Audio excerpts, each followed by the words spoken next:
A 1942. The skies over the Coral Sea. Sunlight glints off the canopy of a Mitsubishi A6M0. Below, the vast Pacific is a deep, indifferent blue. The pilot is a master of his craft, his aircraft an extension of his will. It is lighter, faster to climb, and more nimble than any Allied plane he has ever faced. In his sights, a stubby, rugged American fighter, a Grumman F4F Wildcat. An easy kill. He closes the distance, the roar of his sockeye engine a familiar prelude to victory. He waits for the American to make the fatal mistake, to engage in a turning dogfight he cannot possibly win. But the Wildcat doesn't turn. It doesn't climb. Instead, it does something illogical, something that goes against every instinct of a fighter pilot. It dives away, seemingly presenting its back in a gesture of retreat. This was no retreat. It was the beginning of a tactic born from desperation, and it would soon become the Zero pilot's worst nightmare. This desperation was forged in the fires of December 1941. The attack on Pearl Harbor was not merely a surprise assault. It was the opening move of a meticulously planned Pacific conquest. In the weeks that followed, the Empire of Japan moved with breathtaking speed and brutal efficiency. The Philippines fell. Hong Kong, Malaya. The great British fortress of Singapore, once thought impregnable, was captured in a matter of days. The Dutch East Indies, with their vital oil reserves, were next. The rising sun cast a long shadow over a quarter of the globe. Spearheading this blitzkrieg was the Imperial Japanese Navy's air arm. Its pilots were not novices. They were hardened veterans, many with thousands of flight hours and extensive combat experience from the long, grinding war in China.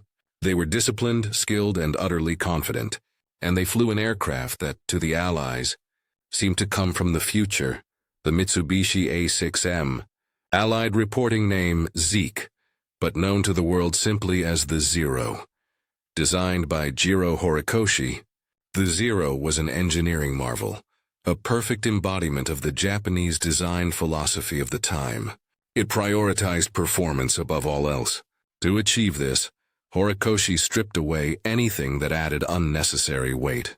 There was little to no armor plating to protect the pilot. The fuel tanks were not self-sealing, a standard feature in most American planes. The airframe itself, built from a top-secret aluminum alloy, was incredibly light.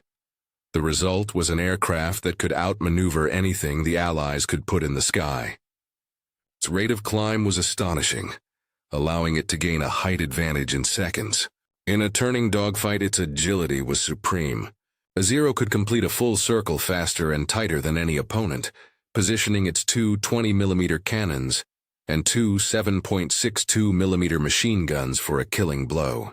With its drop tank, it possessed a phenomenal range, allowing it to escort bombers on deep strikes and sweep the skies far from its carrier or base.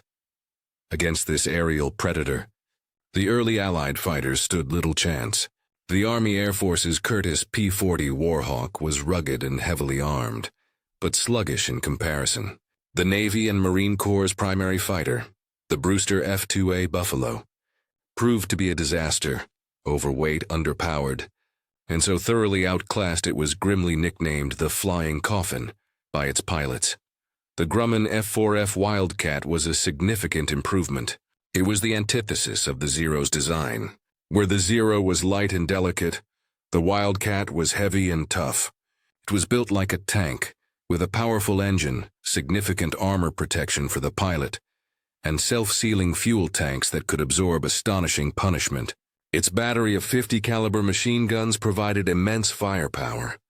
But in the crucial metrics of a classic dogfight, climb and turn rate, it was hopelessly inferior. A Wildcat pilot who tried to fight a Zero on the Zero's terms was a dead man. The kill ratios were devastating. For every Zero shot down, the Americans were losing multiple aircraft and, more importantly, their irreplaceable pilots. A myth began to grow in the ready rooms of carriers and the airfields of besieged islands. The myth of the unbeatable Zero and the invincible Japanese pilot. The established rules of air combat, The doctrines taught in flight schools across America were not just failing. They were getting men killed. The United States Navy was facing an existential crisis in the air. It could not win a war of attrition against these odds. A better aircraft, the F-6F Hellcat, was on the horizon, but the horizon was years away. Survival depended on finding a new way to fight right now, with the tools they had. The answer would not come from a factory, but from the mind of a single observant naval aviator. That aviator was Lieutenant Commander John S. Jimmy Thatch, commander of Fighting Squadron 3, stationed aboard the USS Lexington. Thatch was not just a pilot. He was a leader, a teacher, and a student of aerial combat. The lives of the young men in his squadron rested on his shoulders, and the weight was becoming unbearable. He read the combat reports trickling in from the Pacific. The news was a grim, repeating litany of defeat. Talented pilots, good men, were being lost at an alarming rate. They were following their training, fighting with courage and dying. Thatch studied the enemy. He absorbed every detail he could find about the Zero. He knew its strengths intimately, its phenomenal rate of climb, its impossibly tight turning circle. But he also analyzed its weaknesses. Reports mentioned the Zero's light construction made it vulnerable to damage. It couldn't sustain high speeds in a dive. Its controls would stiffen, and the airframe itself could be torn apart. And critically, it had a slow rate of roll, especially to the right due to the torque of its engine. These were not theoretical data points. They were potential keys to survival. The problem consumed him. He knew a one-on-one engagement was suicide. He knew his Wildcat was tougher and could outdive the Zero. But how could a pilot use that advantage when a Zero was already locked onto his tail, cannons blinking? The classic defensive maneuver, a tight turn known as a Lufbery circle, was useless. The Zero would simply cut inside the Wildcat's wider turn and destroy it. A new doctrine was needed, one that threw the old rulebook away. The solution came not in the cockpit of a fighter, but at a dining room table in his home in Coronado, California. Late one night with his wife, Madeline, he took out a box of kitchen matches. He arranged them on the table. A simple, desperate war game. One set of match heads represented his Wildcats. Another, the enemy Zeros. For hours he moved them across the polished wood, replaying the losing scenarios over and over. He would place a Zero on a Wildcat's tail. What could the American pilot do? Turn, the Zero followed. Dive. The Zero would get in a final fatal burst before the Wildcat could accelerate away. Then he stopped thinking about a single plane. He started thinking in pairs. He arranged 4 of his Wildcat matches in 2 elements of 2, flying side by side. He brought a Zero match in from behind, positioning it on the tail of the right-hand Wildcat. In a traditional fight, that Wildcat was doomed. But in Thatch's new simulation, the trapped pilot did not try to outturn the Zero. Instead, he and his wingman began a gentle turn towards each other. The attacking Zero pilot, focused on his prey, would have to follow the turn to maintain his firing solution. But as the 2 American planes crossed paths, something remarkable happened on the tabletop. The Zero, still glued to its original target, was now flying directly into the path of the other American element, which was turning to face it. The hunter had suddenly and without warning become the hunted. The Zero pilot was now faced with an impossible choice: break off the attack immediately, or fly head-on into the concentrated fire of 650 caliber machine guns.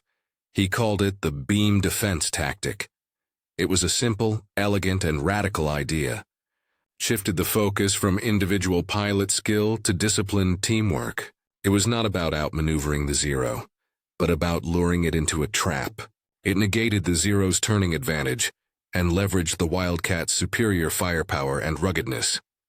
It required absolute trust between wingmen, precise timing, and nerves of steel. Thatch and his squadron, VF3, began to practice the maneuver relentlessly, high in the skies over California, weaving their Wildcats back and forth in a deadly aerial dance. The theory was sound, the training complete, but for the pilots who would fly it, survival depended on perfect execution, on a precise understanding of speed, distance, and the deadly geometry of the sky. For the wingman, the hook, the pressure was just as intense. He watched his partner fly into mortal danger, and his duty was not to engage the Zero directly, but to fly a precise, calculated path that would create the perfect firing angle. A moment's hesitation, a turn too wide or too tight, and the trap would fail. His friend would die. This was the human equation at the heart of the tactic. It stripped away the glamour of the lone ace and replaced it with the quiet professionalism of the team. It was a promise made between two pilots before their wheels ever left the deck. I will be there for you. This profound reliance on a fellow pilot was a new and unsettling concept for the enemy, who prized individual skill above all else. From the cockpit of the Zero, the tactic was baffling. An Imperial Japanese Navy pilot was a modern samurai, an artist of the duel. He was trained to isolate an opponent, exploit his weakness in a turn, and deliver a swift, elegant kill. Air combat was a test of individual prowess. When a Wildcat, clearly defeated, began its slow turn, the Zero pilot would have felt a familiar surge of confidence. He would tighten his own turn, anticipating the kill. But then the second Wildcat would appear, not fleeing, but turning directly towards him. The geometry was all wrong. The target was refusing to be a victim. The wingman was refusing to be a spectator. Suddenly, the sky was filled with the blunt nose of a Grumman fighter, growing larger in his windscreen. 6 heavy machine guns were pointing directly at him. The hunter was now the target of a head-on pass, a crude, brutish tactic that negated all his finesse. His lightweight Zero, with no armor and vulnerable fuel tanks, was horribly exposed. He could break away, conceding the sky, or face the onslaught. For a pilot accustomed to total dominance, this sudden, violent reversal of fortune was more than just a tactical problem. It was a psychological shock, a seed of doubt planted in the mind of an undefeated warrior. The Americans were no longer fighting his fight. They had created a new one.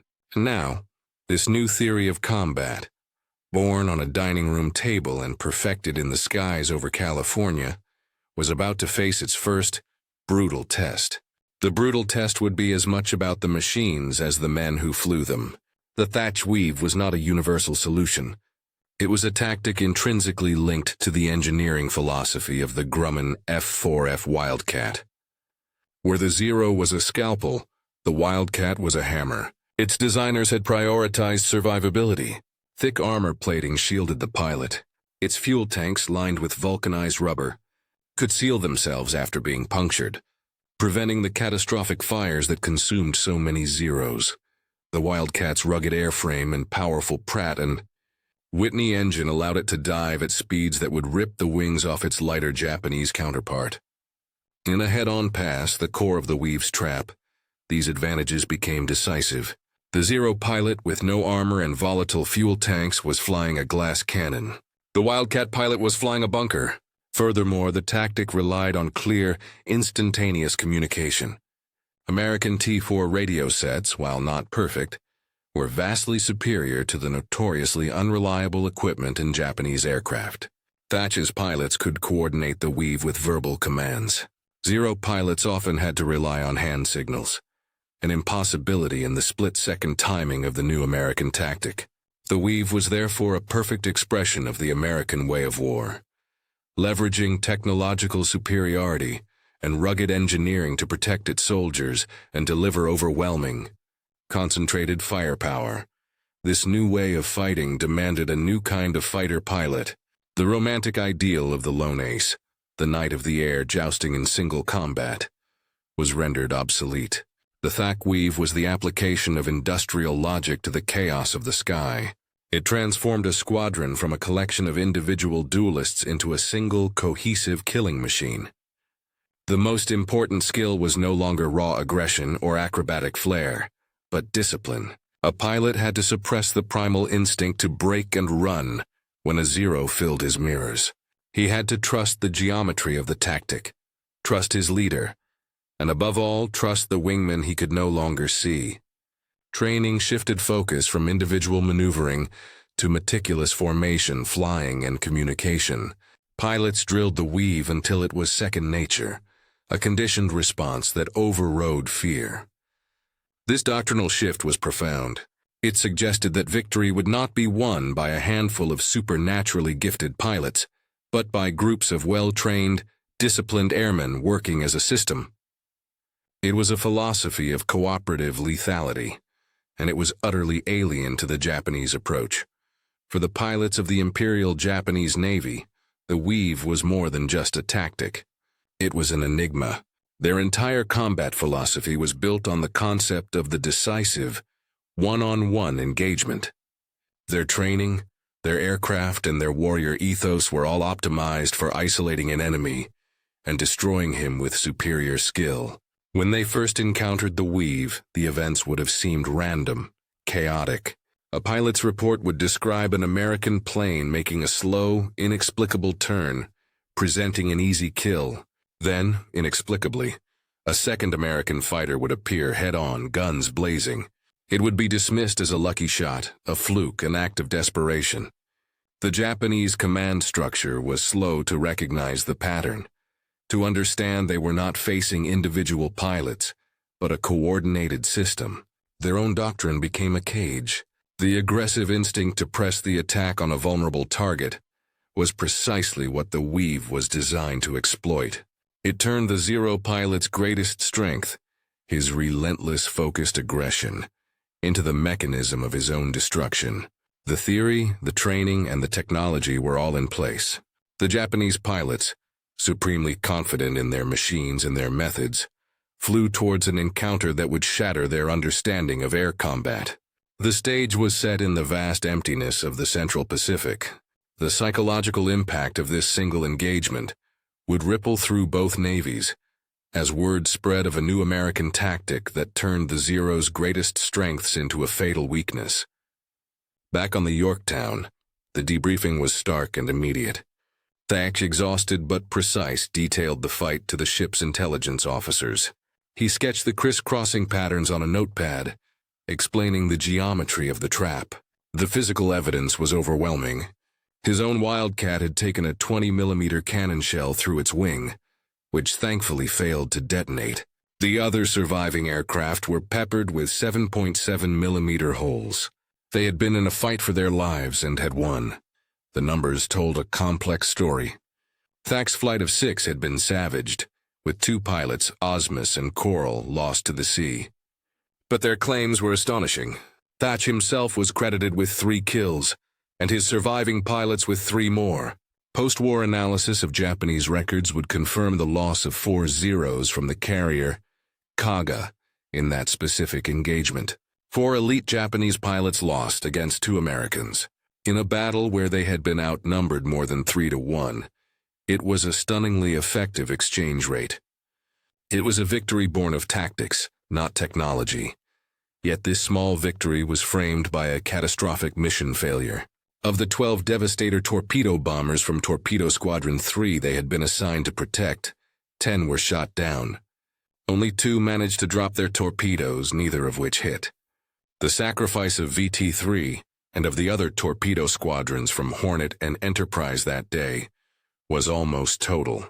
They flew low and slow, directly into the guns of the Japanese fleet and its combat air patrol. They died in droves, their mission seemingly futile, but their sacrifice was not in vain. The relentless, doomed attacks of the American torpedo bombers had a critical, unintended consequence. They pulled the Japanese Zero combat air patrol down to sea level. The Japanese pilots, fixated on the slow, easy targets below, left the skies at high altitude dangerously exposed. And at that exact moment, high above the chaos, another group of American planes arrived.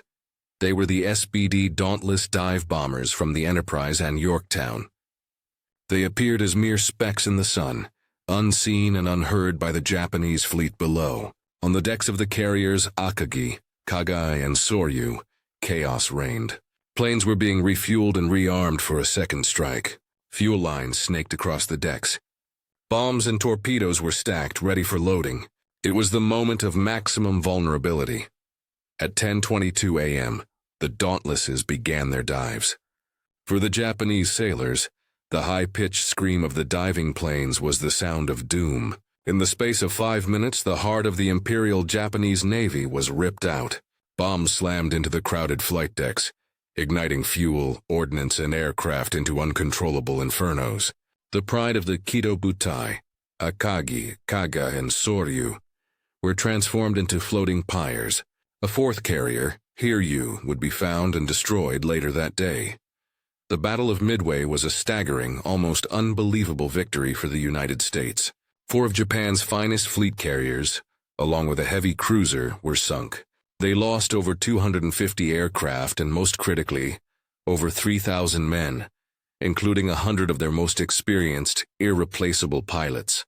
The United States lost 1 carrier, the Yorktown, 1 destroyer, and 150 aircraft. The tide of the Pacific War had turned. The fires that consumed the Kido Butai that afternoon did more than sink 4 carriers. They incinerated the myth of Japanese naval invincibility and cleared the way for a new American doctrine to take hold. This new American doctrine took hold with remarkable speed.